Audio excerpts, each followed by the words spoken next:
যেভাবে দেশ ছাড়তে বাধ্য করেছে।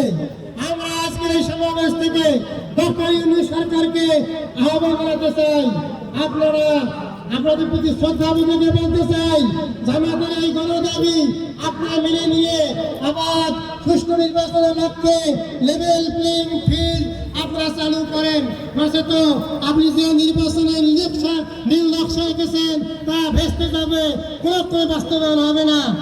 সম্মানিত ভাইরা, 4 নম্বর দাবি হলো আমাদের ফ্যাসিস্ট সরকারের সকল জুলুম নির্যাতন, গণহত্যা, দুর্নীতির বিচার দৃশ্যমান করা। আমরা দেখেছি গত বছর জুলাই বিপ্লবে 2,000 ছাত্র জনতাকে এই হাসিনা সরকারের পেটুয়া বাহিনী নির্মম ভাবে হেলিকপ্টার থেকে গুলি করে হত্যা করেছে, পর্যন্ত বিচার হয়নি। আরো দুঃখের বিষয়, জুলাই যোদ্ধাদের ওপর তারা দেশ ছাড়াও বিদেশের মাটিতে হামলা করতে কুণ্ঠিত হচ্ছে না। এই আওয়ামী দুঃশাসন, এই ফ্যাসিস্ট সরকারের দোষর।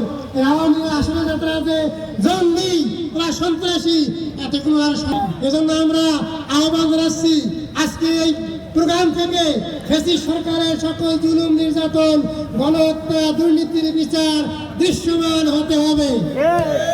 আর আমাদের জাতীয় নেতা 11 জন নেতৃবৃন্দকে ফাঁসির কাস্টে ঝুলিয়ে হত্যা করা হয়েছে।